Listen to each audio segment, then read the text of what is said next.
అందరికీ నమస్కారం. హసుతీరా ఛానల్కి స్వాగతం.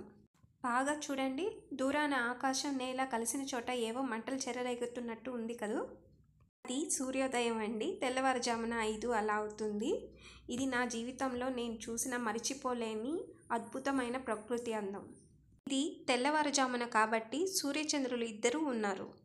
మేము సమ్మర్ హాలిడేస్కి ఊరు వెళ్తూ వీటిని తీసుకున్నామండి. నిజంగా చాలా అద్భుతంగా ఉన్నాయి. అలా చూస్తూనే తెల్లవారిపోయింది. మేము ఇంటికి చేరుకున్నాము. క్లైమేట్ మొత్తం పూర్తిగా చేంజ్ అయిపోయిందండి. మబ్బులు ఏర్పడిపోయాయి, గాలి, మట్టి వాసన, ఇంతలో వాన. ఇది రాముల వారి గుడి అండి, ఊర్లో ఉంది. అలా కాసేపటికి వాన పూర్తిగా తగ్గిపోయిందండి. ఈలోగా మా చిన్న పాప స్వామివారికి నేను పూలు కోసుకొని పోయి ఇస్తాను అంటే సరేనన్నాను. ఇటు చూసారా, చెట్టుకి చాలా అంటే చాలా ఇలాంటివి అన్నీ ఉన్నాయండి. వీటిని ఏమంటారో నాకు తెలియదు, కానీ మా పాప మాత్రం బొమ్మలు ఉన్నాయి చెట్టుకి అంటూ వచ్చింది. అస్సలు తేడా తెలియలేదండి మాకు. కొమ్మల్లో ఆకుల్లో కలిసిపోయి ఉన్నాయి, కానీ చూడ్డానికి చాలా కలర్ఫుల్గా అనిపించాయి. ఇంకా చేసేది ఏమీ లేక మేము కొమ్మలంతా కట్ చేసేసామండి. చెట్టు పాడైపోతుందని. పదుల సంఖ్యలో ఉందండి, 1 కాదు 2 కాదు అవి. మా చిన్న పాప అయితే ఫుల్ ఎంజాయ్ చేసిందండి. అసలు బొమ్మ అని, కాదురా అవి పురుగులు అంటారు, పాము అంటే, ఆహా లేదు నాకు బాగా నచ్చాయని చాలాసేపు బాగా ఆడుకుందండి. ఇవి వచ్చి గూడు కట్టుకున్నాయండి పక్షులు చుట్టింటికి. చుట్టిల్లు అంటే గుడిసె అని కూడా అంటారు. ఇలా 1 కాదు 2 కాదు 3, 4 కట్టుకొని ఉన్నాయండి, కానీ దేంట్లోనూ లేవు పక్షులు. మేబీ అది 1-2 సార్లు కట్టుకొని వాటికి ఎక్కడ కన్వీనియంట్గా ఉంటే అక్కడ వెళ్ళిపోతాయి అనుకుంటాను. ప్రకృతిలో దేవుడిచ్చిన వరం లాంటిది కదండి పక్షులకి వాటి సొంత ఇల్లు కట్టుకోవడం. ఒక్కొక్క పక్షికి ఒక్కొక్క స్టైల్లో నిర్మించుకుంటాయి కదా. ఒక్కొక్క పక్షిది ఒక్కొక్క యూనిక్ స్టైల్ అండి. నిజంగా చాలా బాగున్నాయి ఈ గుళ్ళు. దీన్ని చూసారా, గిన్నె కోడి అని అంటారండి దీని వాకింగ్ స్టైల్ అయితే నిజంగా సూపర్ అండి. అసలు దాని సౌండ్ కూడా చాలా డిఫరెంట్గా ఉంటుంది. ఇప్పుడు నేను ఒక కొమ్మను చూపిస్తాను.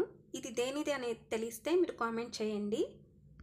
పల్లెటూరు కదండి, దగ్గరలోనే కొండలు, అడవులు కూడా ఉన్నాయండి. అక్కడి నుంచి అడవుల్లో నుంచి ఇలా పక్షులు, ఈ నెమళ్ళు అన్నీ గుంపులుగా వస్తున్నాయండి. చిన్నవి నుంచి పెద్దవి దాకా అన్నీ ఉన్నాయి, కానీ అర్లీ మార్నింగే వస్తున్నాయండి. ఎందుకంటే ఎండాకాలం కాబట్టి అక్కడ నీళ్ళకి తిండికి ఇబ్బంది అయినప్పుడు ఇలా తోటల్లోకి చేలల్లోకి వస్తున్నాయంట. ఇది మాత్రం కొంచెం ఇంట్లో దాకా వచ్చిందండి. నేను తెలియకుండా దూరంగా వీడియో తీశాను. చాలా అంటే చాలా షార్ప్గా ఉన్నాయండి ఇవి. మన అలికిటి తెలిస్తే చాలు, చాలా హైట్లో ఎగిరిపోతున్నాయి అసలు. కోళ్లతో పాటు తిరుగుతూ ఉన్నాయండి, కానీ వీటికి ఎవరు ఎటువంటి హాని చేయరండి.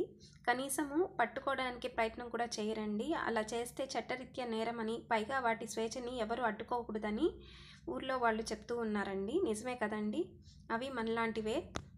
ఇవి పుట్టగొడుగులండి, తినేటివి కాదండి, కానీ చూడ్డానికి బాగున్నాయని ఫోటో తీసుకున్నాను. ఈ కొమ్మ దేనితో తెలిసిన వాళ్ళు కామెంట్ చేశారని అనుకుంటున్నాను. ఈ కొమ్మ వచ్చి గురిగింజ చెట్టుదండి. గురిగింజ సామెత మీరు వినే ఉంటారు. గురిగింజ అనుకుంటుందంట నేను ఎర్రగా ఉంటానని, కానీ దాని కింద ఉన్న నలుపుని చూసుకోలేదంట.